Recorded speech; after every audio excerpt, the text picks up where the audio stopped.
literalmente es un poco afortunado que me pueda conectar porque de repente han saltado un montón de fuegos en el ministerio y de reuniones y de cosas y llevo sin parar desde las 9 y todo el rato diciendo, creo que no voy a poder conectar, creo que no voy a poder conectar, creo que no voy a poder conectar. Y al final se han mantenido las reuniones de Isabel clave para que yo pudiera conectarme, entonces más o menos está. Si entra alguien gritando por la puerta, quiere decir que me requiere. O sea, no descarto que en un momento dado tenga que salir pitando y dejar los ojos tirados, lo cual lamentaría mucho, pero forma parte de mi bueno, o de la que me gustaría. Lo agradecemos.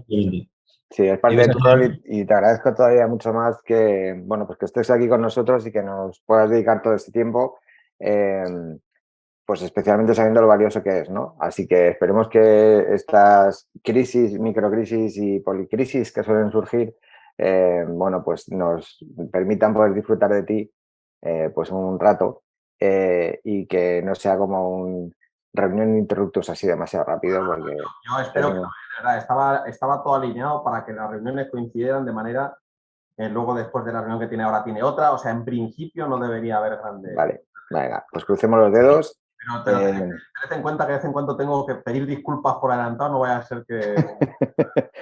Es normal. En todo caso, yo te quería dar las gracias por adelantado. Muchas gracias por estar con nosotros. En Secoyos tenemos, bueno, pues casi como ritual interno el hecho de poder compartir conocimiento y poder compartir conocimiento con los demás y sabemos que es pues uno de los grandes drivers de incluso nuestro negocio y que, bueno, pues que tú te ofrezcas a compartir parte de tu conocimiento con nosotros es muy de agradecer, porque seguro que lo vamos a poder aprovechar. Vosotros por invitarme. Pues vamos a arrancar, ¿vale? Para ir rápido y no evitar bombas. Voy a presentarte brevemente, Miguel Ángel, por las personas un poco para contextualizar, para que te sitúen un poco tu recorrido, ¿vale? Miguel Ángel Uriondo es actualmente el asesor de la Secretaría de Estado de Transporte, Movilidad y Agenda Urbana, como estaba contando. Antes ha sido director del Gabinete de Presidencia en ADID, ha sido director general de Comunicación Corporativa en Globalia, redactor jefe de Empresas y Medios en El Español y cofundador de Mercados, un medio especializado en empresas, tecnología y comunicaciones. Es autor de 2 libros, La píldora serraima, que ya nos ha puesto detrás el cartel de la portada del libro y la taza, y Cómo evitar que tus hijos estudien periodismo, de los que hablaremos después. Y fue uno de los primeros 100 españoles en tener perfil en Twitter. También es asesor de comunicación, moderador de eventos, profesor de distintos másteres, formador de portavoces, ponente TED, autor de la publicación Superhumanos para la Fundación Bankinter, colaborador en blogs corporativos de empresas como HTC, Panasonic u Orange, y ha participado en programas de radio de la COPE, de Radio Marca, de Capital Radio, así como en programas de la tele como La Sexta, Telemadrid o Intereconomía. ¿No te aburres, no, Miguel Ángel? No, en realidad no. No es una de mis características. Aburrimiento no forma parte de mi vida. Oye, cuéntanos un poco, vamos a empezar un poco por tu rol actual, ¿en qué consiste el trabajo de un asesor de la Secretaría de Estado de Transporte, Movilidad y Agenda Urbana? Pues es curioso. De hecho, estoy reflexionando mucho mientras lo hago, un poco en... Pues el asesor es una figura que tiene bastante mala reputación, si te soy sincero. O sea, incluso probablemente yo tuviera mala reputación, una mala idea, una mala imagen de los asesores, pues cuando no sabía lo que hacíamos. Pero al final te das cuenta de que tenemos una serie de ventajas y una serie de inconvenientes. Es verdad, lo más importante es que al final son los únicos puestos que los políticos, cuando acceden a secretarías de Estado y ministerios, digamos que pueden escoger de la calle. O sea, son los únicos profesionales de fuera que podemos entrar en un momento dado, los funcionarios eventuales. Y como tal, nuestra vida, nuestra caducidad está garantizada. O sea, puede durar lo que dure al final una legislatura. De hecho, con independencia de lo que pase a finales del año que viene, a mí me van a cesar. O sea, a ti te cesan y luego, si se renueva la legislatura o lo que sea, pues ya te vuelven a contratar. Pero esto es como un contrato obra-servicio que dura lo que dura la legislatura. Se acaba la legislatura, se acaba tu puesto de trabajo. Entonces, es verdad que yo me dedico sobre todo a labores de comunicación, a preparar los eventos de la Secretaría de Estado, ayudarla un poco con sus discursos, cosa que me está divirtiendo mucho porque el tema de escribir discursos es una cosa que cada vez me gusta más. O sea, he descubierto, ya lo hacía, pero para Javier Hidalgo, que fue mi anterior jefe, el consejero delegado de Globalia, pero es verdad que ahora claro, no es lo mismo escribir un discurso de vez en cuando porque Javier no es a lo mejor la persona más intensiva en trabajo que yo haya conocido en la vida, es un tío brillantísimo, pero quizás no sea el más intensivo en trabajo que haya.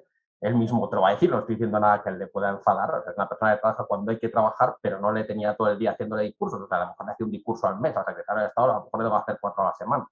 Entonces, la parte de los discursos están muy bien porque te das cuenta de que al final eres un poco medium de la persona con la que trabajas. O sea, yo no tengo ideas originales relacionadas con el transporte más que las que ella tiene, lo único que hago es ponerlas bonitas. Y es una forma esta de adivinación, de pensar qué es lo que querría decir el otro basándose en lo que le has escuchado y tal, que al final cuando lo transmites en forma de discurso yo creo que es poderoso. Y yo creo que una de las cosas que tiene ahorita la política es que tiene un carácter inspirador o que tienes que intentar que sea inspiradora en cada cosa que haces, porque al final estás haciendo una cosa que para mí es fundamental, que es utilizar el dinero de los ciudadanos. A mí, desde que estoy en esto, una de las presiones fundamentales que tengo en mi vida y que me hace sentir mucho más intenso que cuando estaba en la empresa privada es que yo me acuesto pensando que estoy al final cobrando vuestro dinero. Entonces pienso, he gastado bien el dinero de los españoles en el tiempo que he estado hoy en el ministerio? Y si es que no, no digo que tenga unos grandes problemas para dormir, pero desde luego tengo una convicción de que al día siguiente tengo que intentar explicar mejor las cosas, transmitir mejor la acción de gobierno, asegurarme de que lo que se hace bien, que se hacen bien muchas cosas, destaque. Y es peculiar. Afortunadamente, también os lo digo, trabajo con una mujer absolutamente brillante. ¿Sabes? Es una de las personas más inteligentes que yo he conocido, es ingeniera, no tiene absolutamente nada que ver con su hermana, no digo que su hermana no sea brillante, digo que son como el agua y el aceite. Te puede gustar el agua, te puede gustar el aceite, pero son distintas. O sea, son dos personas completamente diferentes.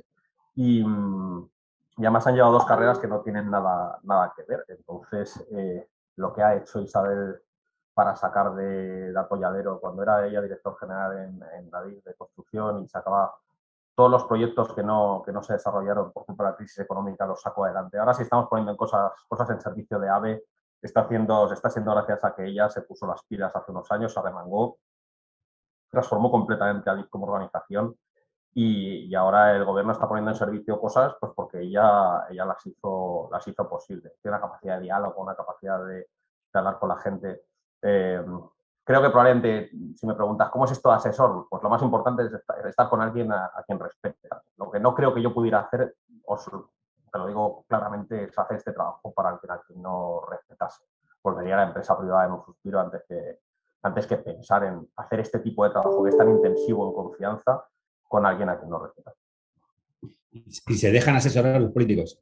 Isabel se deja asesorar hasta el punto de que yo siempre he dicho, y se lo he dicho en persona, que una de las cosas que me gustan de ella es que yo puedo ser yo mismo. O sea, ella sabe cómo soy, sabe que de vez en cuando le voy a rebatir, de vez en cuando voy a decir que algo me parece mal, y también sabe que tiene la última palabra, pero me va a escuchar y las cosas que yo digo le calan.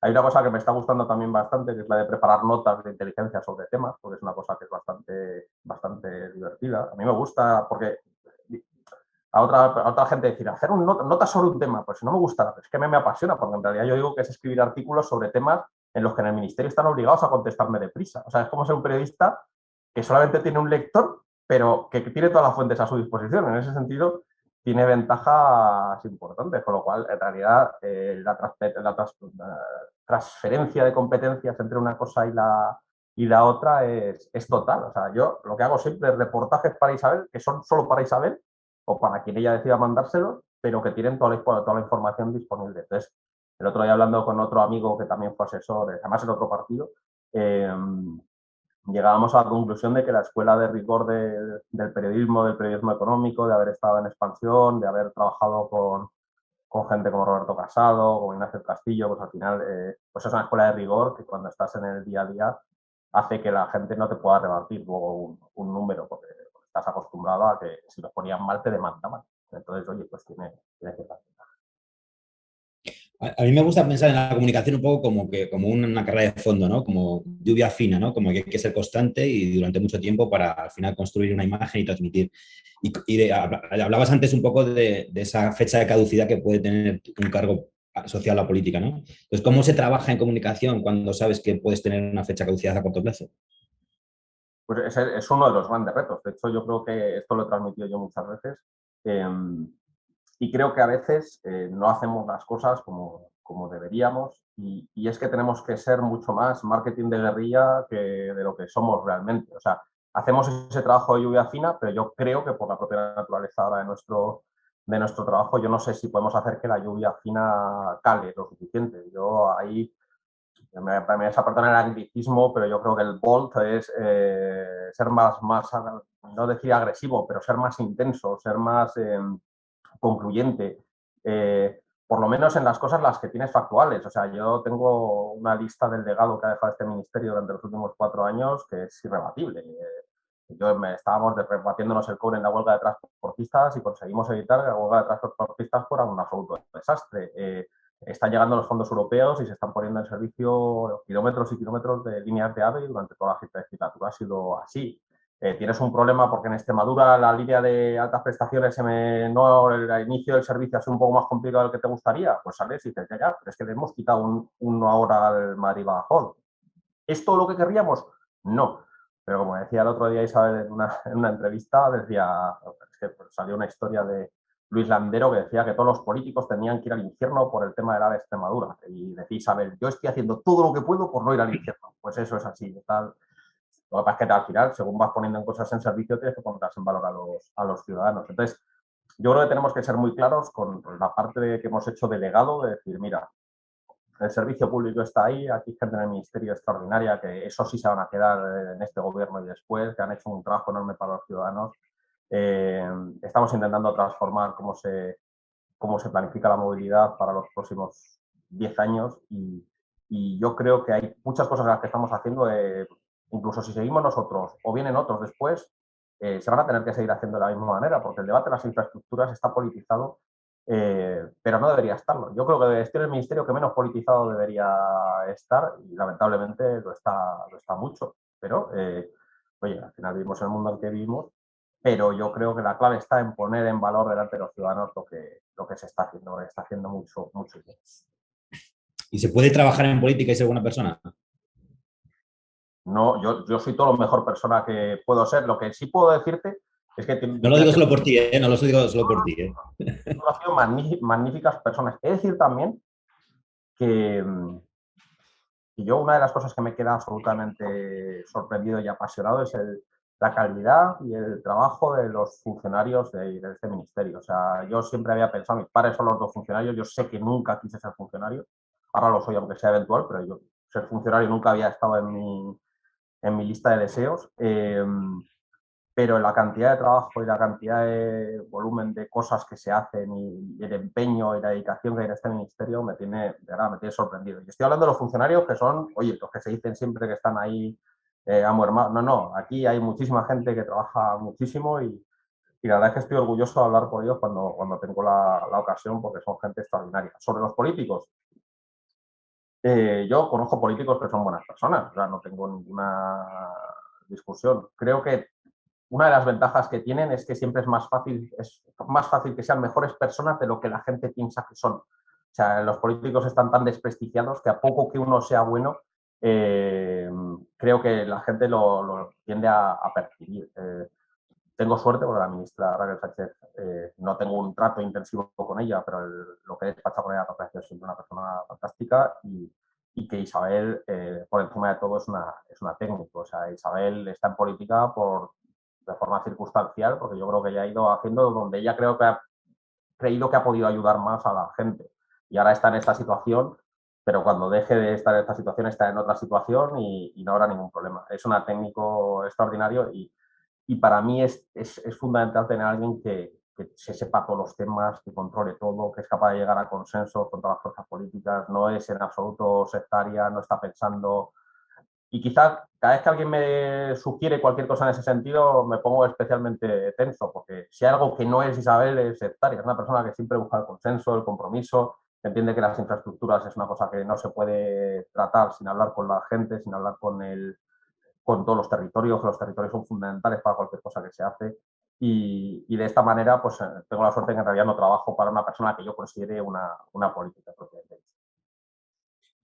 Vale, vamos a pasar a hablar un poquito de Serrahima, ¿vale? De Pedro Serrahima.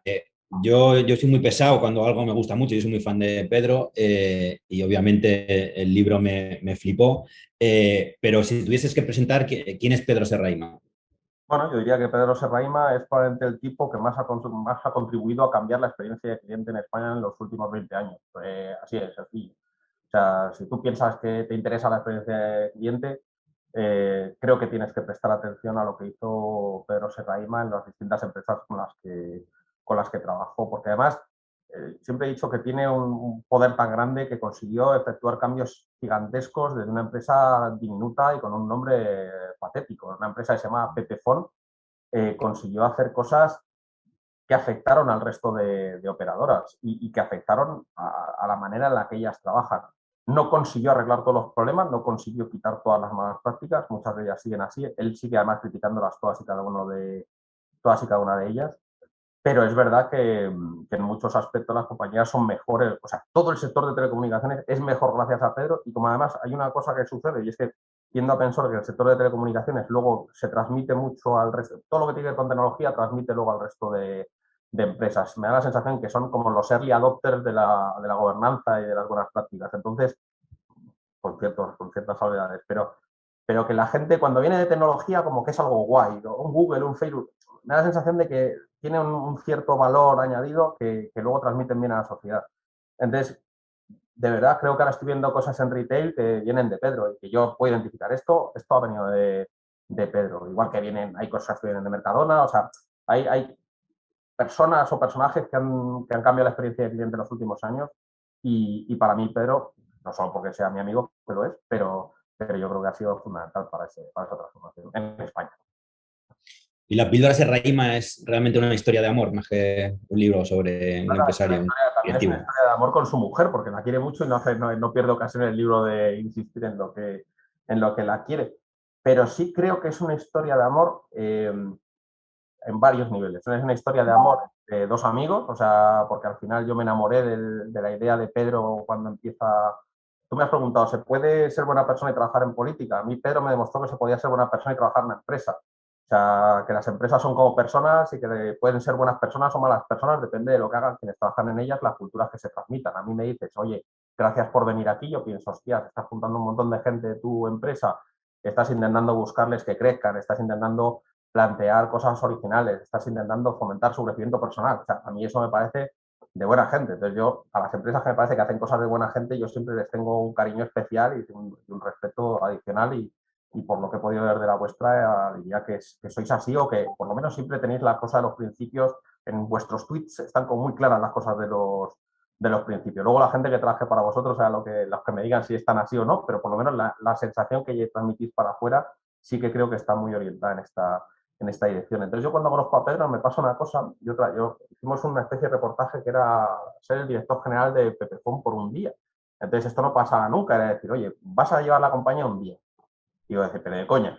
No, llevé las operaciones, o sea, yo tomé decisiones de negocio ese día. Es verdad que esto tenía una cierta componente performance y que así lo entendíamos todo. Pero quiere decir que yo tuve acceso a información clasificada de la compañía en ese momento, yo tenía acceso a su ordenador, yo me metía en su ordenador y miraba los papeles y los Excel. O sea, fue mucho más real de lo que vosotros podéis imaginaros. Y es verdad que llegamos a ciertas componendas sobre cómo luego eso lo transmitiríamos o si había algo que no se podía contar, pues no lo contaría. Y eso contribuyó a generar una relación de confianza con Pedro que ha durado durante todos estos años. Entonces, era para mí clave y se lo dije muchas veces. Yo le decía al principio a Pedro, el problema de enamorarse de una idea, de un concepto, de un negocio, es que es la persona que más te va a poder decepcionar en tu vida. O sea, la persona que más me puede decepcionar a mí será mi mujer si me deja, será mi hija si deja hablarme, será mi hijo si se da las drogas. O sea, cuanto más quieres a alguien, más te pueden hacer daño. Entonces yo siempre le decía que él consiguió enamorar a mucha gente con Pepefon, pero tenía una facilidad de romperles el corazón al menos equivalente. O sea, tú nunca te va a romper el corazón el BBVA, nunca te va a romper el corazón una compañía de otro tipo, pero Pepefon te podía romper el corazón perfectamente, porque una compañía en la que ponías una confianza que no depositabas en el resto. Entonces, yo siempre he dicho que el ser normal, que el ser buena persona, que intentar basar toda tu actividad en los principios tiene un problema, y es que la capacidad que tienes luego de gestionar es mayor. Otro ejemplo que hablando de la política, de ser buena persona en política. Tú me preguntas, ¿por qué Pablo Iglesias fue un fracaso como político? Fue un fracaso como político porque enamoró con unas cosas y luego se quedó con otras. O sea, que sí, que Ferreras, que la comunicación, probablemente el político que más campaña negativa ha sufrido en la historia de la política, no tengo ninguna duda al respecto, pero yo siempre pensaré que si Pablo Iglesias decepcionó a la gente no fue por eso, es porque tú no puedes hacer un reportaje sobre por qué vives en Villaverde o en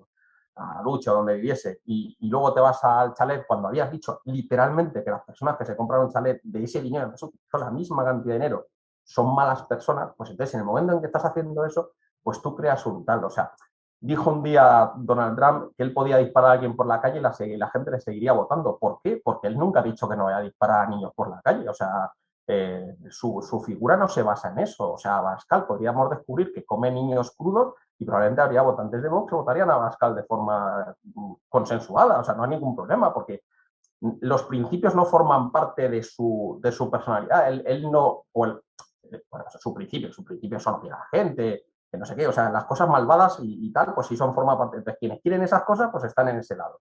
O sea, oye, de repente, una cosa que yo siempre digo, cuando en Vox, ¿cuándo han echado a un político de Vox? Cuando se demostró que daba cursos de igualdad en Castilla y León. Hostias, que daros cursos de igualdad, hijo de puta, a la calle, no podemos soportar este tipo de gentuza en Vox, por favor, vete aquí ahora mismo.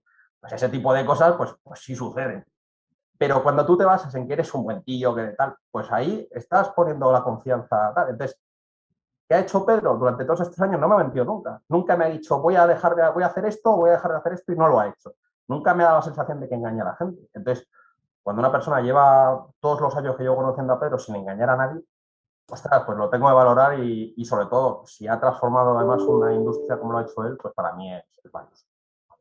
Al hilo de lo que comentabas de Pepefon, de que fuiste un día el dueño de Pepefon por un día, pregunta a Dani si te atreverías a ser ministro por un día. Nadie querría que yo fuese ministro por un día, os lo aseguro. Tengo un problema. Y esto lo he dicho siempre. Yo digo la verdad y digo las cosas como las siento. O sea, quien trabaja conmigo sabe eso. O sea, eso no quiere decir que no tenga capacidad de ser moderado. Eso no quiere decir que no diga tal. Pero si yo fuera ministro por un día, sería muy borrico. O sea, porque además tendría de repente la presión de decir las cosas como las siento y si, por ejemplo, en esta conversación estoy siendo burro y estoy diciendo barbaridades, pues imaginaos si fuera ministro. O sea, esto mismo que estoy diciendo de Abascal comiendo niños, lo diría en público, ¿sabes? O sea, eso provocaría de repente, pero ¿qué ha dicho este loco? Tal. Tengo una ventaja, Carla, y es para mí fundamental. Y es que no tengo esqueletos en el armario. O sea, una cosa que me ha pasado en la vida es que, yo qué sé, yo llevo tan a pecho las cosas malas que yo ya haya podido hacer en la vida que las tengo clavadas como puñales. O sea, yo pienso todavía si había un chico gay en el colegio en el que algo de lo que yo le pudiera decir le pudo afectar de una manera que le hiciera daño y pienso, joder, con lo que éramos en esa época y pienso, ¿le haría daño yo a ese chico cuando yo era joven? Entonces intento no hacer daño nunca a la gente si puedo evitarlo y dejo trabajos antes que hacer daño a la gente porque en general me parece que es más valioso para mí dormir bien por las noches que el dinero. Entonces, eso te convierte en una persona peculiar y no tengo, de verdad, todo lo malo que yo he hecho, mi mujer lo sabe, no creo que de repente alguien pudiera sacar, Miguel Ángel Uribe lo hizo no sé qué, no, porque además he sido pobre toda la vida, nunca he cogido dinero, si me han invitado a sitios lo he dicho y lo he puesto en Twitter, o sea, una de las ventajas también de redes sociales de mucha exposición es que al final, como más o menos mi vida la he retransmitido, la gente sabe dónde he estado y qué he hecho en cada momento. Otra cosa es si yo de repente cambiase y me convirtiese en una persona muchísimo peor o hiciera cosas que no están en mi marca, pues entonces ahí tendríamos un problema. Pero mientras esté, el único problema es que, ya te digo, nadie querría que yo fuese político porque sería un político intenso. Hay una parte del libro en la que yo creo que le va a interesar especialmente a nuestra gente de programación, en la que cuentas cuando Pedro estaba llevando el comercio electrónico del Corte Inglés, 1997, creo recordar, y hackeó la organización para tener la posibilidad de competir. Sí, y lo hizo sin que nadie se enterara. Entonces, me gustaría un poco que contaras esa anécdota, o no tan anécdota, y tu impresión de lo que hubiese podido convertir, lo que se hubiese podido convertir el Corte Inglés si hubiesen apostado realmente y confiado en Pedro, en el contexto de que Amazon en esa época era un bebé. No era nada Amazon y el Corte Inglés en esa época lo tenía todo. Tenía la cadena de suministro, tenía los centros, tenía la logística hecha, tenía muchos trabajadores con talento.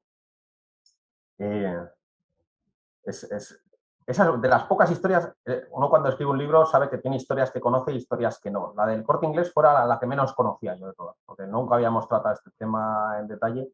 Y el hecho de que Pedro en esa época hackeara la organización, le puso un troyano básicamente a la gente de suministros para que le pudiera no tener. Es que la gente de la logística lo que quería es que cada vez que hubiera un pedido, querían que hubiese un papel en el que se hacía ese pedido.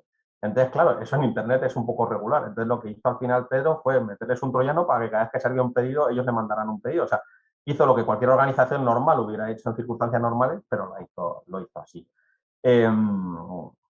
Es imposible que ninguna organización fracase solamente por no escuchar a una persona. Es verdad que yo bromeo mucho con que si hubieran escuchado a Pedro, habrían tenido, pero probablemente hubiera sido tenían que haber ido más allá, tenía que ser un alineamiento absoluto. Una cosa que pasa, por ejemplo, otra empresa que me fascina desde hace años, que es Mercadona, por muchas cosas les he conocido mucho, he entrevistado a toda su gente, he estado allí en Valencia varias veces hablando sobre cómo funcionan sus procesos. Una cosa que tiene apasionante Mercadona es que cuando toma las decisiones las toman despacio, pero muy alineados. Cuando las toman es una decisión muy clara. Una cosa muy peculiar que hace Mercadona, ¿sabéis? Es que dependiendo del código postal tienes la aplicación guay, que tienes las fotos de los productos, que es todo fenomenal, pero si estás en otro sitio, que es un código postal donde no tiene armado lo que ellos llaman las colmenas, que son los centros de proximidad de las que sirven los pedidos, pues desde esas, pues es una experiencia de usuario horrorosa. Entonces, ellos lo hacen a propósito, porque ellos saben que si no pueden prestar o si les va a suponer una carga en las tiendas excesiva, pues no pueden tener la mejor experiencia de usuario. Su user experience viene completamente de la logística. Si la logística es buena, el UX es bueno. Si no van a tener la logística buena y van a tener a los empleados de la tienda haciendo el picking out, quitándoles tiempo y complicando sus operaciones diarias, pues se aseguran de tener una UX que sea del mismo nivel. Entonces, yo creo que Pedro, tampoco sé si Pedro era la misma persona que soy entonces, o sea, pero sí que hubo una oportunidad para el Corte Inglés, lo tengo claro, igual que cualquiera que tenga ordenador de frente lo tiene claro, es que tenían las cuentas de millones de españoles en ese momento, tenían la tarjeta del Corte Inglés, que era una herramienta poderosísima. De hecho, incluso en telefonía móvil, ellos tuvieron su propio operador móvil virtual, que cuando Telecor, antes de que tuvieran que cerrar Telecor, fue un fracaso, pero hubo un momento en que Telecor era el último operador, el único retailer multivendor que tenía todos los operadores en su momento. Si hubieran sacado además su propia marca en su momento, lo hubieran hecho bien. Creo que han tenido grandes problemas de toma de decisiones y lo estamos viendo ahora. De hecho, me han cerrado el de la vaguada y eso ya es una señal de que algo les está yendo re. Un libro como Las píldoras de Rayman no se escribe por dinero. Entonces, ¿por qué lo hiciste? ¿Te costó mucho convencer a Pedro? No me costó absolutamente nada. Me costó que Pedro entendiera que habría gente que lo leería. Pedro es una persona de natural modestia, no es falsa modestia. Pedro de verdad piensa que él es un tío normal y que tampoco cree que le habían hecho alguna oferta de escribir algún libro, pero él mismo no creía que él fuese interesante. Él piensa que es, al final, es middle management de no sé qué. Yo no soy el presidente de Telefónica, la única compañía que lleva es pequeñita. Él no pensaba que fuera a ser interesante para la gente y yo os aseguro que lo ha sido a varios niveles. De hecho, incluso me acuerdo hablando con amigos íntimos, me decían, joder, pues para entrevistar a él me entrevistas a mí. Y yo decía que no le entrevisto porque sea mi amigo, que no es una cuestión de que de repente haya barra libre Uriondo para entrevistar a amigos. Estoy hablando de alguien que de verdad creo que ha cambiado el mundo un poquito. Es que, joder, normalmente se escriben libros por mucho menos y de personas mucho menos valiosas. Yo, incluso como persona, hay gente que se ha leído el libro y me dicen que le ha aportado no por lo que cuenta como empresario, sino lo que cuenta como persona. Al final es una cierta egocentrismo. A mí me ha cambiado la vida, tengo la capacidad de pensar que puede cambiar la vida de más gente o al menos introducir una idea, una semilla, se llama La píldora Serrahima y de hecho la portada es muy clara porque en un momento dado está hablando de una cosa que es tan clara como que tú tienes que decidir entre dos píldoras, la roja o la azul. La roja es que las empresas pueden ser buenas. Existe esa posibilidad. Existe la posibilidad de tener principios en el mundo de las empresas, existe la posibilidad de creer en estas cosas. Oye, pues al final, Pedro ha sido... Espera un segundo. Ahora no puedo, me llamáis después. Gracias. Lo dicho, es imposible que no suelte el teléfono. Por eso decía que una de las ventajas de estar fuera es que no tengo el teléfono a mano y he quitado el silencio. He puesto el silencio. Entonces, al final, sí creo que hay ideas que son poderosas y Pedro tiene una idea muy potente y es la de que tú puedes entrar en una empresa y olvidarte de todos los términos que aprendes raros, toda la terminología de marketing, todas las cosas que nos enseñan a no ser normales cuando entramos en una empresa, de repente tenemos que hablar distinto, pensar distinto, tratarnos entre nosotros de otra manera. Y él lo que dice es que en realidad esas palabras tienes que tenerlas porque las tienes que tener, pero las relaciones entre las personas y con tus clientes tienen que ser relaciones normales. Tú tienes que tratar a la gente de una manera más o menos homologable a lo que harías en la vida diaria. Y me dices, joder, pero en la vida diaria no nos tratamos tan bien. Y yo creo que sí. Una de las cosas buenas también de haber estado muchos años en Twitter es que cuando sales de Twitter y de repente vas al mercado, de repente la gente es de puta madre. Yo siempre digo que la gente es buenísima. O sea, en entornos de alta polarización, pues somos un poco intensos y nos crecemos y si eres anónimo, pues dices cosas malas de la gente. Pero honestamente creo que la gente es razonablemente maja. O sea, yo he podido hablar con casi cualquiera, yo he hablado con gente de Vox, me tomo cafés con ellos, intento entender lo que piensan y lo que dicen y lo que hacen, y puedo no llegar a acuerdos con ellos, pero os aseguro que han sido cafés razonables con personas razonables. O sea, que al final la polarización a la que nos enfrentamos en nuestro día a día y que está por ver hasta qué punto no tiene que ver con las propias dinámicas de las redes sociales, yo creo que para una empresa, si tú eres buen tipo desde el punto de vista de empresa, una buena empresa, no buena en el sentido de responsabilidad social corporativa, no. Te toco las narices, te hago daño, te molesto, y yo soy un impacto negativo en tu vida más allá de los servicios que te presto. Pues ahí vamos. O sea, ya no te estoy hablando del rollo de Patagonia, del rollo de impacto social, que eso son cosas que podemos debatir en otro momento. Estoy hablando desde el punto de vista simple de una empresa que quiere ganar el máximo dinero y de la forma más honesta posible y sin fastidiar a sus clientes. Pues una vez que te tomas esa píldora y que se puede ser así, que se pueden hacer las cosas de una manera concreta, y hay empresas que lo hacen, me consta, no solamente es Pedro, pero para mí es un movimiento que dice, tú puedes tratar bien a la gente y solamente va a ser bueno para ti, porque tratar mal a la gente, yo soy periodista, me he dedicado toda la vida a intentar ver lo que hacían mal las empresas, lo que hacía mal la gente, lo que al final buscas la negatividad, buscas el conflicto. Entonces, creo que la rentabilidad de ser bueno en el mejor sentido de ser normal, de hacer las cosas normal, de no fastidiar, de no tener agendas ocultas, de no complicar demasiado las cosas, creo que es poderosísima en todos los aspectos. Y una vez que te tomas esa píldora, el problema es que yo si caigo en una organización que no cree en eso, ya es muy difícil que pueda funcionar realmente al máximo de mi capacidad. Yo ya necesito para trabajar, uno de los problemas de la píldora SRM es que yo necesito rodearme de gente así. Y si no lo consigo, con lo cual, volvemos a tu primera pregunta. ¿He conseguido encontrarme con gente así en el ministerio que trabaje así, que piensa así? Sí, y muchos, y algunos políticos. Y eso, joder, es algo que al final hace que la vida sea más cómoda. Qué bueno. Luisa pregunta que si has descubierto algo interesante que no sabías de esta Raima después de escribir el libro y qué aprendizajes sacaste tú especialmente. Pues a veces el problema de una persona muy modesta es que él jamás dice nada para atraer atención sobre sí mismo.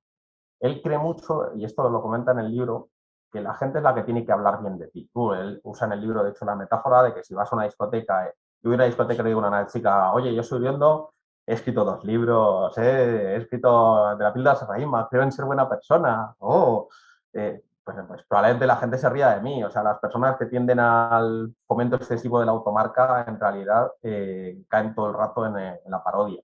Pero lo que sí pueden hacer es hablar bien de ti. Y Pedro, lo único de verdad que hace es que naturalmente la gente, todo el mundo habla bien de Pedro, no conocerás a mucha gente que hable mal de Pedro que no lo haga a lo mejor movido o por la envidia o por los intereses. Pedro es un tío que es muy difícil que no te caiga bien porque no pretende ser nada. Y entonces, todo eso ya lo sabía, pero el problema es que eso hace que se tapen cualidades que él tiene. O sea, probablemente las que yo menos conocía son sus cualidades técnicas desde el punto de vista informática.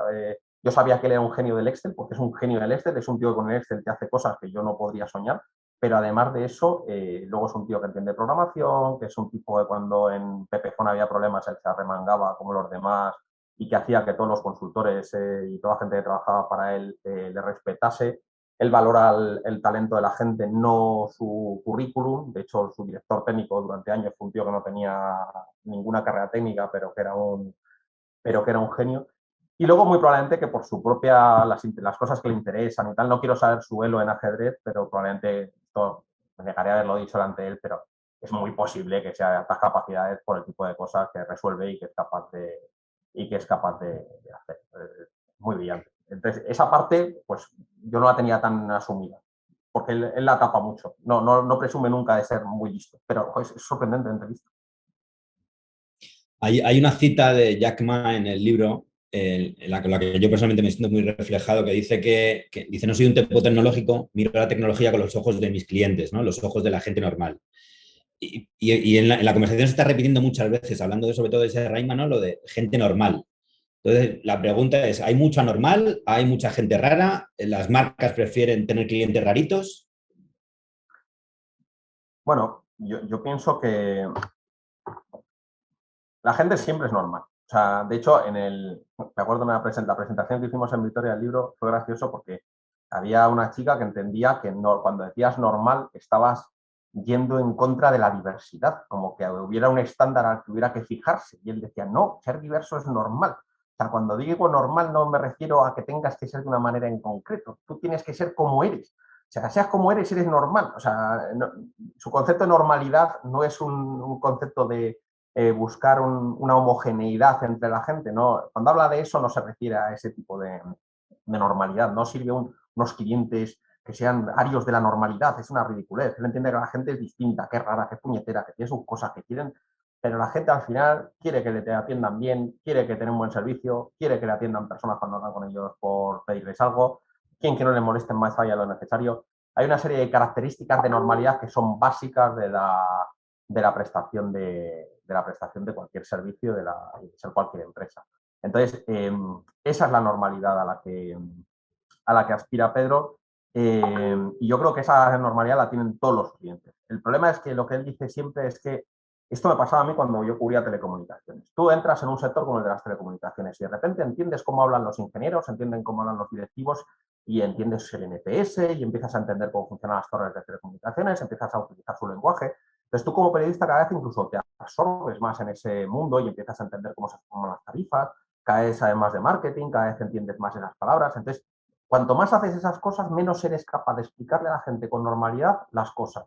Yo siempre decía que una de las ventajas que teníamos era un periodista que teníamos que iba a todas las ruedas de prensa, que es un tío que es brillantísimo, pero que me encantaba, que es Ramón Muñoz del País, que siempre Ramón, que tiene sus cosas, pero Ramón siempre preguntaba para las personas y preguntaba cosas que la gente normal quería entender. No le interesaban los mercados, no le interesaban los fondos, no le interesaba más, oye, ¿esto cómo afecta a la gente? Y eso es una cosa que a mí me marcó profundamente, porque si un periodista que está hablando de una empresa tiene que estar pensando en cómo importa esto a la gente, ostras, más debería ser la empresa la que se está esforzando en transmitirle a la gente cómo funcionan sus servicios y cómo funcionan sus cosas. Vamos a hacer las cosas más fáciles, vamos a hacerlas más obvias, vamos a intentar hacerlas más simples. Y yo creo que todo lo que va en esa dirección siempre funciona. Volvemos a Mercadona, porque insisto, es otra compañía con la que tengo ahí atascado. Yo siempre decía lo de siempre precios bajos, que era un logotipo que tenían al principio, ahora lo usan menos, pero básicamente no tenemos tarjeta de fidelización. Tenemos lo que tenemos, lo tenemos tampoco mucho. Lo que tenemos lo tenemos bien y te debería gustar. Es un poco economato, simplicidad, simplicidad, simplicidad. Yo, por ejemplo, yo compro en Mercadona porque me elimina todas las decisiones absurdas que no debería estar tomando en la vida. Estoy comprando comida y cosas de limpieza. Necesito esto, esto, esto y esto. Y ya si tengo que ir a una cosa gourmet, rara, lo que sea, ya me voy a otro supermercado. Pero es verdad que me elimina muchísimas decisiones complejas y me dirás, no, pero es que la gente cada vez es más compleja y quiere, bueno, pero tiene muchas opciones y tiene muchas empresas que les están atendiendo y que les ofrecen servicios distintos. Yo creo que a lo mejor hacer bien muy pocas cosas es una forma de hacer bien las cosas y que hacer regular demasiadas cosas. Mi mujer me decía el otro día que esto me pareció otro ejemplo muy bueno de lo que estoy hablando, que es el tema de desigual. Dice, mira, una cosa que tiene desigual es que yo me puedo poner cualquier prenda de desigual y me queda exactamente igual, porque el patronaje que tienen, no sé qué tienen, qué hacen o qué pueden mover. Pero esto no pasa con ninguna otra tienda. Tú vas a Zara y la misma talla funciona distinto en distintas... Pero en cambio, con desigual han conseguido algo tan sencillo como que si algo me sienta bien, todo me sienta bien. Y eso no sería no debería ser lo normal, claro, no, tampoco es que lo siga mucho. Pero ella me decía, no es ni mucho menos lo normal. O sea, tú tienes que luego devolver 1000 cosas porque no son cosas que te vayan bien. En Desigual tengo la sensación de que tienen a una sola modelo por talla y que siempre atienden a la misma modelo. Entonces yo compro por internet, todo lo que compro por Desigual me vale. Y digo, ostras, pues ese es el tipo de simplicidad que yo creo al que todo el mundo aspira. ¿Qué pensaste cuando Pedro fichó por Telefónica? ¿Qué pensaste realmente? Pensó todo el mundo que no iba a durar un año y que era imposible que soportase la ametralladora o la trituradora de talento que es Telefónica, evidentemente. Y al mismo tiempo pensé que José María era extraordinariamente valiente a la hora de pensar que él lograría tener éxito donde otros habrían fracasado. Eh, y ahí se demostró que, una vez más, que Pedro es más inteligente de lo que todo el mundo pensaba. Igual que en Globalia, yo entendí mucho los motivos por los que se fue, porque tenían más que ver con que al final era una empresa familiar muy distinta, pero en Telefónica hicieron muy bien dos cosas. Le dejaron un tapete en el que jugar, que era la atención al cliente, y O2. Entonces le dijeron que tenía que montar un operador como me había montado. Entonces, para él la receta del operador la tiene clara. Él puede montarle un operador maravilloso a cualquier empresa que quiera que le monte un operador maravilloso. Entonces le hizo exactamente eso y luego dijeron, oye, pero es que además de eso queremos que transforme nuestra atención al cliente. Y está haciendo eso. Y, y como yo pienso que la atención al cliente probablemente es la gran revolución de todas las empresas y de todos los negocios para los próximos años, hasta que lo hagan todas bien y venga el siguiente gran reto, pues me parece que lo ha hecho bien y que mientras haya buenas vibras entre empresa y Pedro y empresa, pues las cosas se irán bien. También es verdad que en algún momento, esta es una opinión mía personal, no valía con él. Yo creo que Pedro en algún momento decidirá que necesita un reto nuevo porque le gustan los retos. Entonces, si encuentra un techo de cristal o de cemento en la actividad que realiza, en cualquier empresa, pues se buscará otro territorio en el que jugar. Y aunque a mí me gustaría ver hasta dónde llega en Telefónica, porque sí pienso que hay mucho margen de actuación para lo que él hace, pero si llega un límite a lo que le dejan hacer o lo que pueda hacer, pues yo creo que él buscará otro reto. Y hay una parte egoísta de mí que dice, hostia, habrá que hacer una segunda parte de esto, vamos a ver dónde te vas o qué es lo que haces. No consigo quitarle a esto el volumen. Sí, disculpando. Pregunta Gonzalo si dar el servicio con calidad, con la calidad que lo hace O2 es realmente rentable a día de hoy y si está en la línea habitual de rentabilidad telefónica o si es mayor o menor. Repite la pregunta, perdona. Que si dar el servicio con la calidad que lo hace hoy O2 es rentable. Disculpadme 10 segundos.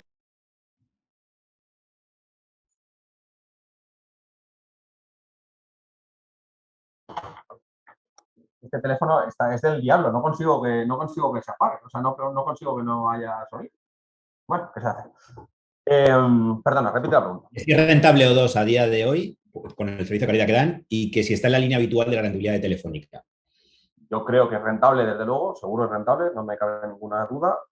Probablemente ha sido fundamental para controlar el tema del churn, la pérdida de clientes. O sea, eso, ¿ves? Palabras que utilizamos de telecomunicaciones, el churn. Pues bueno, pues al final controlan el churn y se aseguran de que su pérdida de clientes no se haga.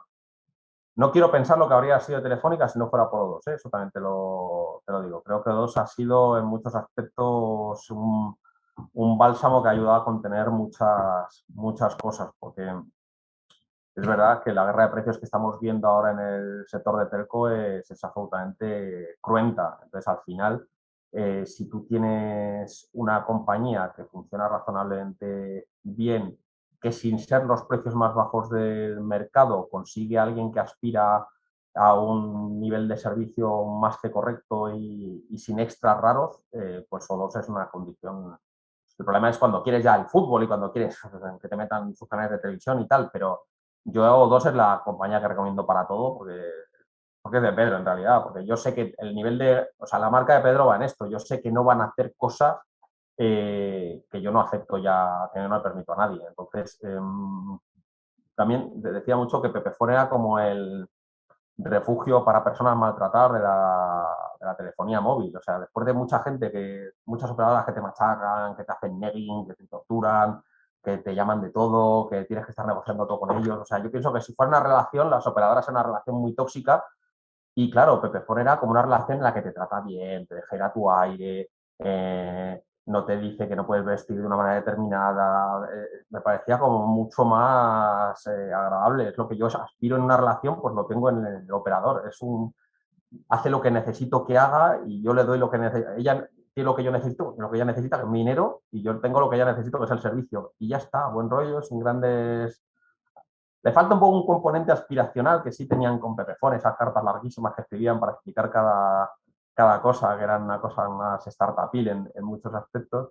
Pero en realidad tampoco hacen falta. También se ha demostrado que no necesitaba hacer ese tipo de cosas. Entonces, a la pregunta, siendo más concreto, disculpadme, sí, creo que no solamente O2 ha sido rentable para Telefónica y como operación es rentabilísima, sino que para mí O2 es el camino de Telefónica. O sea, yo tendría mucho más sentido para mí hacer que O2 fuera el futuro y crecer Telefónica, que la nueva Telefónica fuera O2 con cuatro cosas más que lo contrario.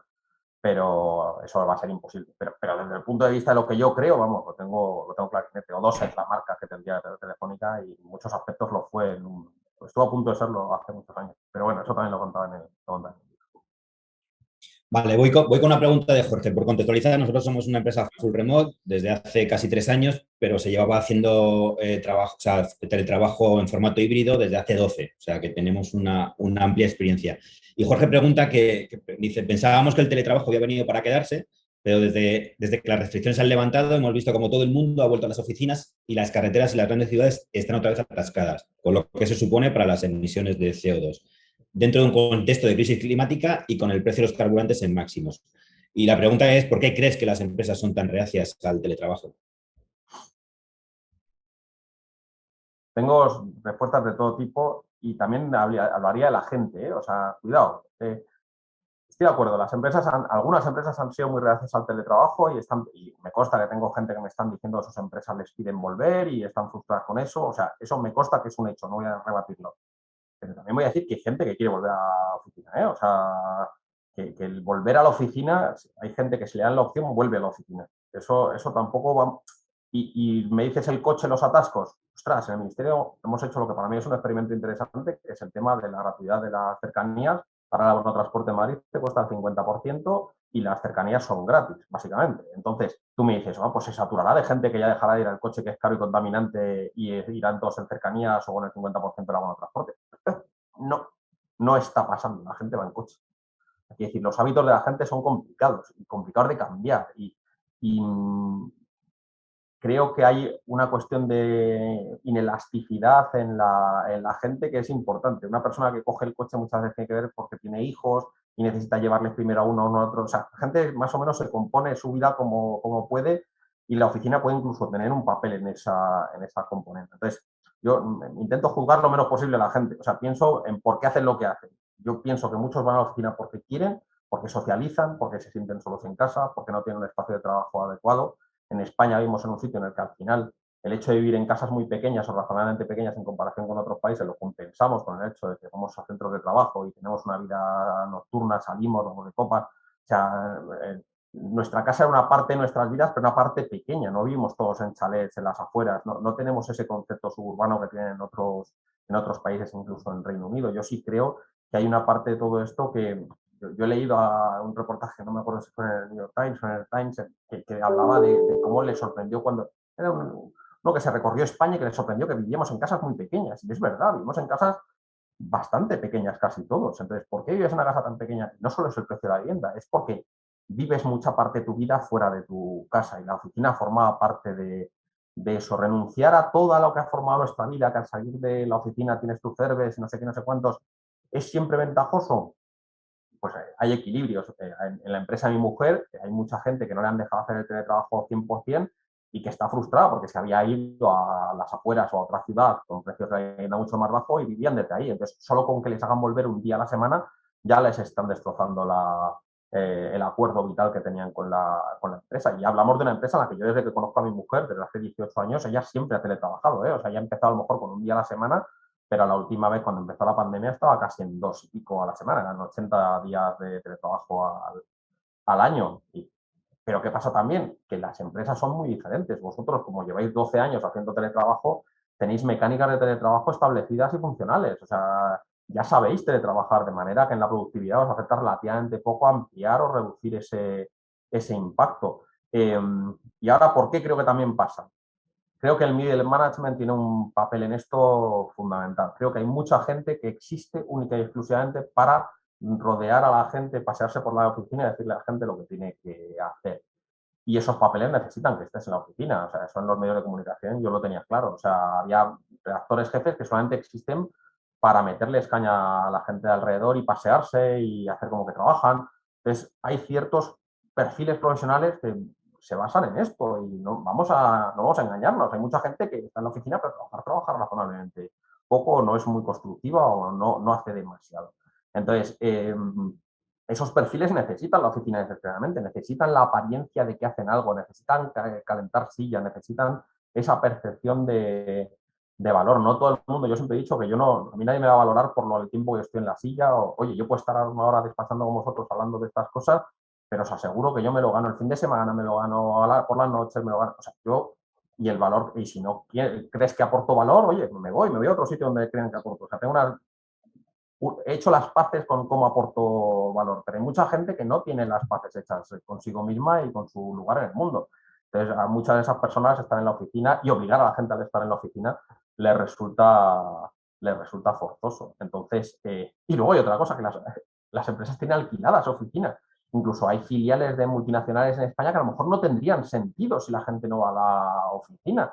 ¿Por qué vas a tener de repente, no contratas a la gente de la matriz en Nueva York o en Delaware, para que vas a tener una oficina? ¿Qué necesidad tienes si lo puedes hacer todo en remoto? A lo mejor puedes contratar a todo el mundo desde allí. Entonces, desde un punto de vista defensivo, a lo mejor para la filial, tener a la gente yendo a la oficina es la única manera que tienen para justificar su misma existencia y estar pagando impuestos en España en vez de en Delaware. O sea, que creo que hay tantas casuísticas y son tan distintas y que hablar solo de esto es complicado. Yo creo que al final cada uno tiene su motivo y que esto lleva a una combinación compleja. Te he escuchado decir que si tu compañía tiene buenos valores y los cumple, que no necesitas la comunicación, ¿no? O tanta comunicación, ¿no? Y nosotros estamos empeñados como compañía en comunicar mejor y ahí cumplimos la parte de los valores. Entonces, la pregunta es un poco si tenemos que dejar de comunicar o qué consejos nos das para que comuniquemos mejor. No, yo sí creo que las empresas tienen que comunicar, pero creo que la primera comunicación es con los clientes. ¿Verdad? Lo pienso, con los clientes. Los clientes son la base de todo.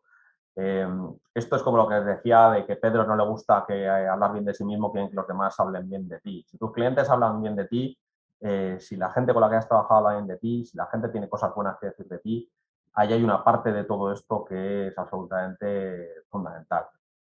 ¿Qué pasa? Que luego tú puedes crear comunidades, o sea, o puedes decidir a qué comunidades te diriges. Hay gente que son B2C, que tienen, oye, tienes que ir al cliente, tienes que vender X y tienes que ir a todas las personas. Entonces, ahí tienes que comunicar de una forma intensiva y genérica y tienes que decir las cosas que haces. O sea, incluso, por ejemplo, Mercadona, que no es una empresa que comunique demasiado, comunica poquísimo, pero ellos en su cuenta de Twitter ponen su receta de cocina con cosas que hacen o comunican lo que ellos creen que en ese momento tienen que comunicar a la gente que tienen que comunicarlo. Pero saben también que mucha de su comunicación es el boca a oreja y lo que la gente en un momento dado está planteándose. Entonces, no todo el mundo tiene que comunicar lo mismo. Yo me acuerdo, y también cuál es tu objetivo.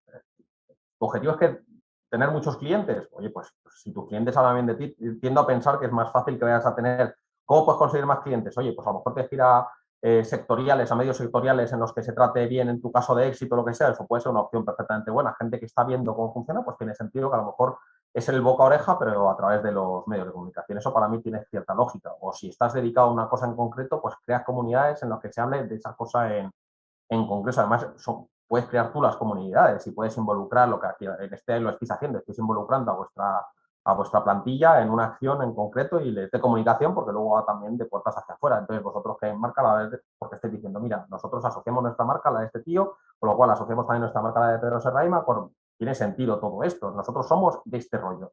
Y me parece fenomenal y es que es lo que me parece que tiene sentido hacerlo. ¿Verdad? Por eso siempre miro las empresas con las que trabajo antes de hacer este tipo de cosas, porque si, yo qué sé, si de repente viera que sois una empresa que no tenéis las cosas muy claras o que hacéis las cosas regular o que viera que tenéis muchas quejas de tal, pues a lo mejor esto no lo estaría haciendo. O sea, lo hago porque os he hecho un mínimo, porque no quiero asociar mis valores o los de Pedro a compañías que por lo menos no muestran interés en... O sea, no digo que por estar yo aquí tengáis los valores de Pedro, pero por lo menos se nota que os interesan. Eso para mí ya, que os interesen valores, que os interesen principios y valores, ya eso me parece valioso. En sí mismo me parece valioso.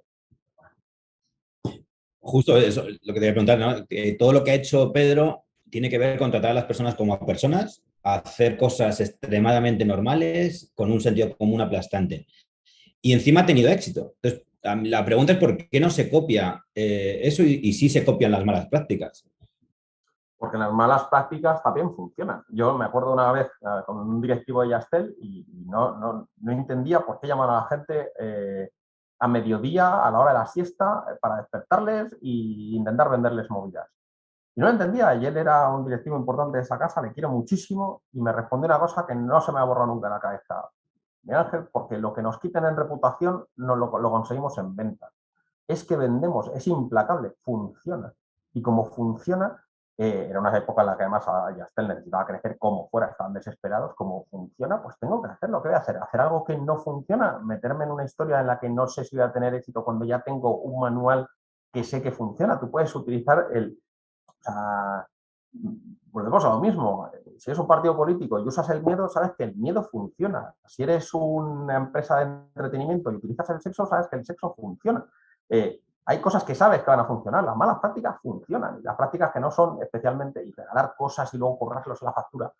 Todas esas cosas han funcionado durante años. Yo no las tengo ningún valor, ningún respeto ni ningún cariño, pero lo que no voy a hacer es negar que han sido cosas que han funcionado y han funcionado muy bien.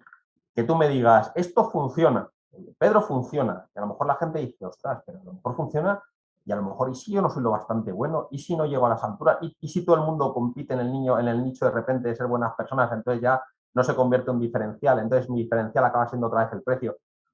Que yo entiendo lo que decir. Para mí, la clave está en que esto debería ser lo primero de todo. O sea, no es una cuestión de cómo voy a hacer esto lo diferencial. Para mí es que esto debería ser lo primero, lo fundamental, lo básico. ¿Por qué? Porque además creo que en el mundo de las redes sociales en el que vivimos te zurran por cualquier cosa y cada vez los golpes son mayores y te pueden hacer viral por verdaderas chorradas y tener una organización más o menos limpia, sencilla, simple, de buen rollo, funciona. En el tiempo que estuvo Pedro en Globalia es una compañía extremadamente complicada, pero consiguió en el tiempo que estuvo que Air Europa fuese una compañía infinitamente mejor en atención al cliente y en todas las cosas que él sabe imbuir a las compañías.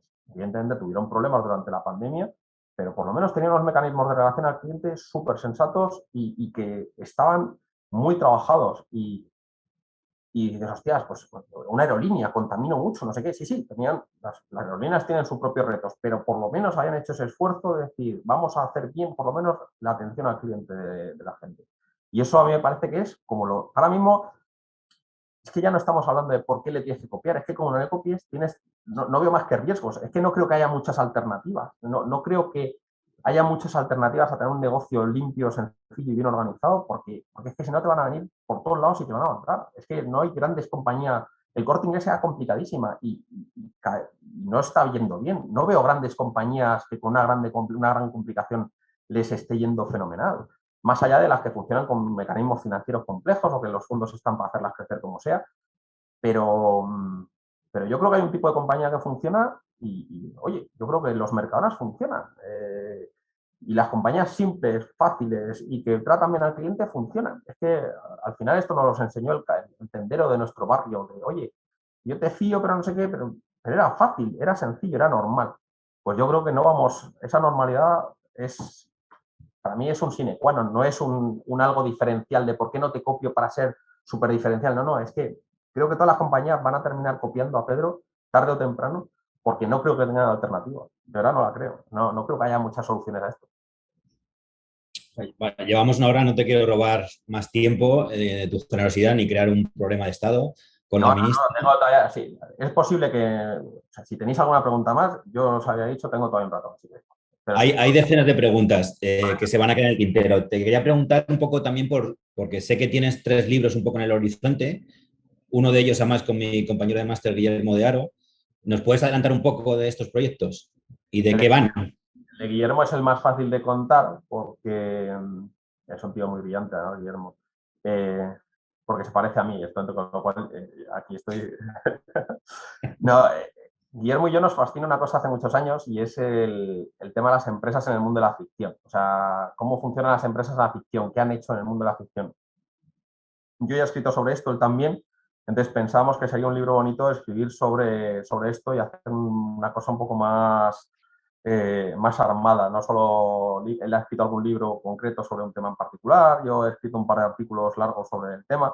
Entonces, el tema de cómo las empresas de ficción funcionan en el mundo, además en la serie, yo que sé, Succession funciona, se llevó el otro día no sé cuántos semis, pues es una empresa que a mí me interesa cómo funciona, o sea, cómo es el mecanismo de Succession, o sea, yo durante muchos años en Globalia tenía la música de Succession en el móvil, cada vez que me llamaban al móvil sonaba la melodía de Succession y diciendo, joder, un día se van a enterar, alguno de la familia va a ver la serie y se van a coscar y me van a despedir solo por esto.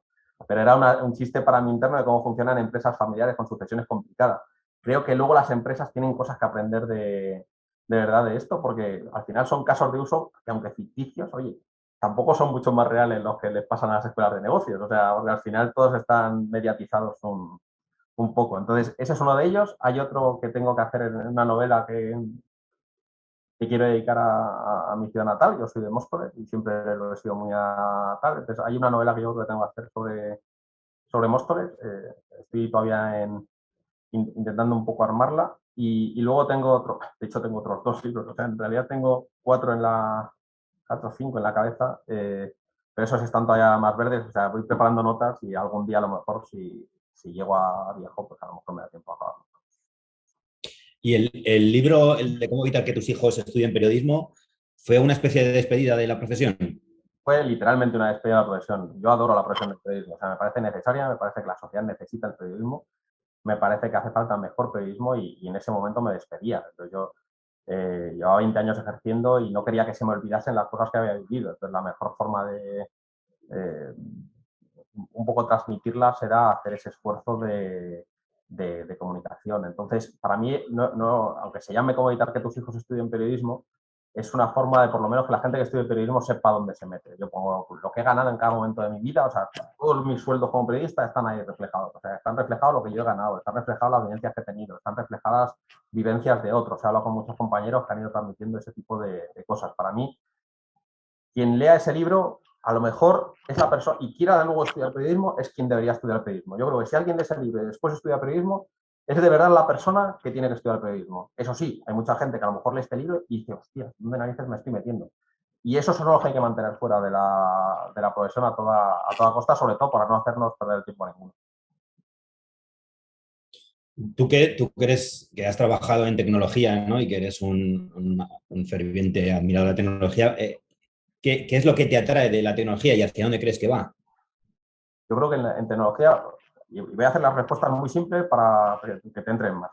Es muy simple. La tecnología resuelve todos los problemas que crea. Crea muchísimos problemas, luego viene después y los resuelve. En eso soy un ferviente creyente en eso. Creo que todos los problemas que produce acaban resolviéndose gracias a ella. Y creo que está en la naturaleza humana la tecnología. O sea, el buscar herramientas cada vez mejores forma parte de nuestras vidas y el zurrar a la gente con las herramientas que construimos también. Y te quería preguntar, yo tenía una pregunta que se mezcla con otra de Dani, que era un poco si el periodismo va a salir de la UBI alguna vez o si tal y como lo conocimos no va a volver nunca. Y Dani pregunta si el modelo clickbait asociado a los titulares que estamos viviendo actualmente ayuda a informar. La respuesta de Dani es lo más sencilla, no ayuda a informar. Probablemente la respuesta, todo lo malo que tenemos en periodismo viene de ahí. Pero voy a decir una cosa que a lo mejor no está la gente se suele sorprender cuando la digo, es que el periodismo está pasando una etapa muchísimo mejor de lo que la gente se piensa. O sea, hay muchísimo mejor periodismo de lo que la gente se cree. Yo cuando tenía 18 años no tenía acceso a todos los días artículos y reportajes tan maravillosos como los que puedo leer hoy. O sea, no es comparable. A lo mejor tengo 20 cosas en mi propio idioma de lo que tenía con 18 años. O sea, me parece que todos los días se hace grandísimo periodismo y hay grandes periodistas trabajando, pero enorme. Eso puede parecer controvertido porque está lo que dice Dani del clickbait, pero es que por otro lado, el clickbait lo único que quiere es atraer cada vez a más gente a poblaciones inmensas. Y estamos hablando de que el buen periodismo ha tenido siempre una cierta tendencia elitista que nunca se ha podido quitar y es un hecho. No todo el mundo está interesado en el mundo que le rodea de la misma manera. Hay una parte del periodismo que es elitista y es así y me gustaría decir que no. Entonces, la que no es elitista, pues está siendo más populista que nunca y utiliza las herramientas más feas que tal. Y la que no exige más criterio que nunca, porque ya no puedes, de hecho nunca debiste hacerlo, pero no tienes que coger solamente un periódico y leer, tienes que buscar cosas de todo, elegir tus firmas y hacer una cosa que es complicada, que se llama construir criterio. Yo les digo a mis hijos que entre todas las cosas que les puedo perdonar que tengan o que no tengan, lo que necesito que tengan es criterio, construir un criterio. Y cualquiera que tenga criterio, y preferiblemente idiomas, o un Google Translate con un poco de tal, es capaz de tener todos los días una mejor visión de cómo está el mundo, de lo que pasaba hace 20 años, pero vamos, sin discusión. Y pregunta Yancha, ¿qué opinión tienes sobre el uso de la inteligencia artificial en la comunicación? Bueno, ahí vamos a ir inevitablemente, hay cosas en las que es de cajón, o sea, por ejemplo, cómo está yendo el partido de fútbol y que es un gol y que es no sé cuántos, o sea, hay los directos de los... He prometido que sería corto. La respuesta es, no querría hacer nada en comunicación que vaya a hacer la inteligencia artificial y creo que es razonablemente fácil pensar o imaginarse que va a ser.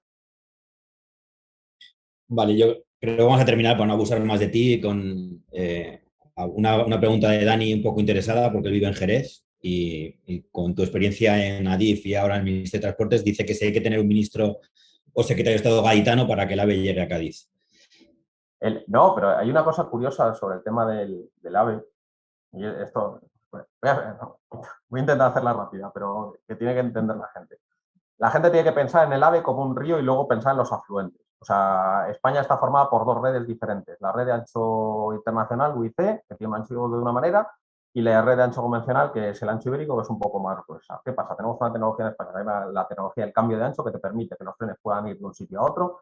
Después de Sevilla puedes poner un cambiador de ancho y llegar con el mismo tren hasta Cádiz, utilizando la red de alta convencional un poco mejorada. Entonces, la clave está en que si no tienes ese tipo de trenes de cambio de ancho de alta velocidad, te obligan a hacer transbordo en Sevilla, como sucede, por ejemplo, ahora mismo. Entonces, tienes que hacer el transbordo, esperar no sé qué, no sé cuánto. Ahora van a entrar los nuevos trenes, que son los famosos Serie 106 de Talgo, los que se llaman Abril, que te permiten ir por el río y luego meterte hasta por el afluente. Con lo cual, tú vas a Sevilla y luego tiras para Cádiz utilizando el afluente. De manera que no es AVE, es AVE, sí, para mí es AVE, porque casi todo el camino lo estás haciendo en altísima velocidad, pero luego el tramo que va hasta Cádiz lo haces en tren convencional sin cambiar de tren y de una forma bastante conveniente. Eso pasa también, por ejemplo, en Asturias. Vamos a hacer Oviedo en 3 horas, Gijón 3 horas y media. Si tú vas por el río hasta León, cambias de ancho, tienes la variante Pajares, utilizando el mismo tren, sin cambiarte, ya llegas en 3 horas hasta Oviedo, 3 horas y media a Gijón. Para mí la clave son los tiempos, no la tecnología, y yo creo que Cádiz va a ser uno de los que se beneficie porque es que es perfecta, porque llegas hasta Sevilla, cambias de ancho y tiras. Y eso hará que, sobre todo, que te ahorres el cambio de tren, que es el transbordo, que es lo que más molesta, y que puedas ir con percepción de alta velocidad casi todo el camino. Y yo creo que en Cádiz vais a ver, es un sitio de los que tengo más claro, que la gente una vez que vea esto funcionar y vaya en un tren con pinta de AVE durante todo el camino a Sevilla a gran velocidad y luego el resto a una velocidad decente, se van a quitar de tonterías y van a decir, esto es lo que yo, en realidad, esto es lo que yo quería. Yo no necesitaba unas infraestructuras del carajo luego para llegar en la última hora. Esto es como llegar a Madrid y luego cogerte las cercanías a Móstoles. Yo soy de Madrid y nunca pediría el AVE en Móstoles. Pediría que me llegue el AVE a Madrid como llega allá y luego tener unas cercanías decentes. Pues eso es lo que tenemos que hacer. Si además ni siquiera te tienes que cambiar de tren, Sánchez Castilla.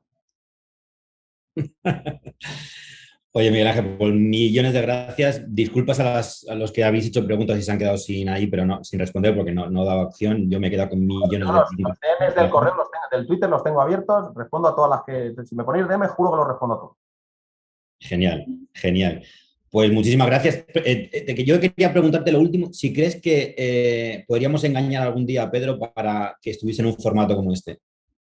Sí, hombre, sí, seguro, sí. O sea, y además siendo videoconferencia, vamos, no creo que hubiera nunca ningún problema. O sea, simplemente dejar pasar un par de personas para que no sea todo el Hubble Serraima, pero Open Hubble Serraima, pero seguro. De hecho, si me lo hubieras dicho desde el principio, en la vídeo, o sea que tampoco habría... No. Nos interesaba mucho tu opinión, aparte de todo tu recorrido, que va muy alineado a nuestro core de negocio.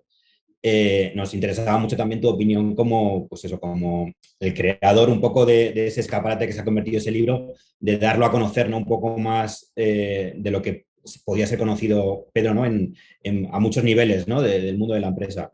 Entonces, obviamente nos interesaba conocerte de primera mano y que nos transmitieses, y por los mensajes que me han ido llegando sobre la marcha, creo que has fascinado, o sea, que muchísimas gracias por tu presencia, por tu tiempo y por tu generosidad.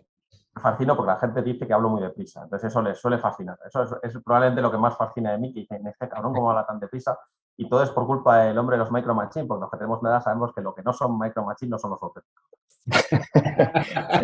Es una forma muy buena de ser auténtico. Me la apunto porque yo peco de lo mismo. En todo caso, de verdad que muchísimas gracias por este tiempo, porque además escuchar a gente como tú ayuda a construir criterio.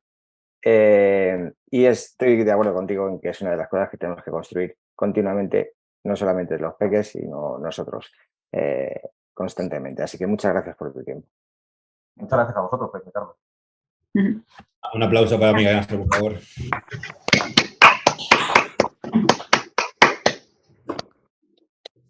Pues muchas gracias, de verdad. Muchas gracias por tu tiempo. Un placer. Muchísimas gracias a vosotros. Gracias. Gracias. Gracias. Gracias.